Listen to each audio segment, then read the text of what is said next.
সহকর্মী মায়েদেরকে শ্রেণী মতে প্রণাম ও জয়গুরু।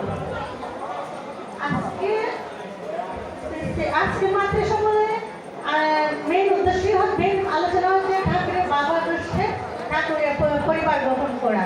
আসলে আমার আগের মায়েরা অনেক সুন্দর করে ঠাকুরের বর্ণমান গুণকীর্তন করেছে, কিভাবে পরিবার গঠন করতে হয় সব নিয়েই আলোচনা করেছে। আসলে শুনতে বেশ লাগছিল, শোনাটাই আসলে মঙ্গল, শোনাটাই অনেক কিছু, শোনাটাই আসলে ভালোই লাগে। যে যেভাবে বলুন না কেন আসলে ঠাকুরের এবং আমাদের মায়েদের পরিবার নিয়ে বলা আসলে খুবই সুন্দর। আর বিশেষ করে আমি একটা জিনিস বলছি যে আমরা যে মাতৃ সম্মেলন করি সেটা হচ্ছে বর্মাকে নিয়ে কেন্দ্র করে। আসলে আমার বর্মার কথা আসলে বলতে অনেকই ভালো লাগে।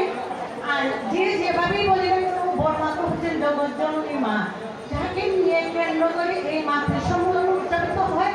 আসলে তার চলনে যদি আমরা চলতে পারি সেটাই হচ্ছে আমাদের মাতৃ সম্মেলনের উদ্দেশ্য বা মেইন সফলতা। আসলে আমরা শুধু মুখে মুখে বলে গেলাম আর কাজে সেটা করি না, সেটা নয়। আমরা যখন মাতৃ সম্মেলন করি, আমরা ঠাকুরের কথা বলি, আমরা যখন আমাদের সন্তানের কথা বলি, আমরা যখন আমাদের পরিবারের কথা বলি, আসলে সেটাই আমাদের মঙ্গল এবং মঙ্গলময়। ঠাকুরের কথা শুনতে এবং বলতে আসলে আমরা তো অনেকেই এখানে যারা উপস্থিত আছি অনেকেই বলতে গেলে সবাই আমরা বর্মাকে দেখি নাই, কিন্তু আমরা কিভাবে বর্মার কথা বা বর্মার কোনো কীর্তনগুলো বিশ্বাস করবো?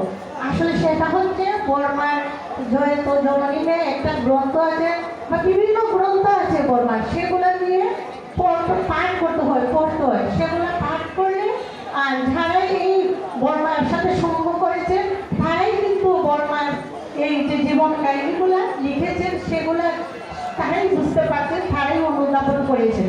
আসলে আমরা সবাই যে এই আদর্শ পরিবার বলছি, ঠাকুরের বাবা দোষে আমরা কি কেউ ঠাকুরের বাবা দোষে আমরা পরিবার করতে পারছি? সত্যি না, শুধুমাত্র আমার বর্মাই সেই পরিবার গঠন করেছে, যিনি আমার জগৎজননী বর্মা। আমরা তাকে স্মরণ করে চলবো, আমাদের বর্মার পরিবার নিয়েই আমরা চলতে পারবো। আমরা এমন পরিবার গঠন করবো যে পরিবার যেন মায়ের পরিবারের মতো হয়।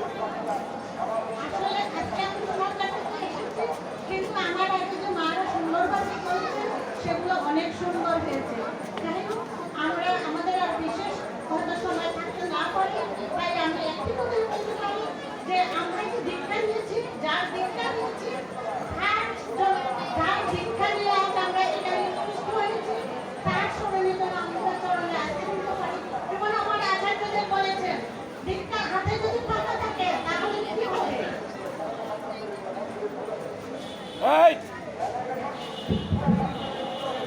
হ্যালো, হ্যাঁ, আচার্যদের কি বলেছেন? এই ভীষণ গরমে যদি আমরা হাতে টাকা নিয়ে থাকি তাহলে কি আমাদের গরম নিবারণ হবে?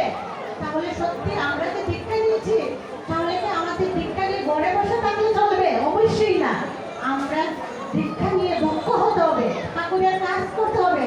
আমার অভিজ্ঞতা কি বলেছেন? আমাদেরকে বিপ্লব দিয়েছেন। আমরা সব যেন মহারাজ বাবারা আমরা একসাথে বিপ্লবে নামতে পারি। আসলে আমরা বিপ্লবকে নামা মানে সেটা নয় যে অনেক কিছু জেনে বলবো। বিপ্লবকে গেলে আমরা নিজেরাও যেমন ধর্ম হই, আবার আরেকজনকে আনন্দিত দিতে পারি। সেখানে ঠাকুরের কথা বলতে পারি এবং ঠাকুরকে নিয়ে আমরা দিন কাটাতে পারি। আসলে সেটাই হচ্ছে আমাদের জীবনের একটা জায়গা। আর কি বলবো, এবং আমরা ঠাকুরের দিকটা নিয়ে আমাদের যে এমন সন্তান হয়, ঠাকুর বলেছেন পরিবারে বিদ্যালয়ে যত শিক্ষা নিয়ে না কেন আসল শিক্ষাই হচ্ছে পরিবার। আসল শিক্ষাটা যদি আমাদের পরিবারে গঠন না হয় তাহলে না হয় না।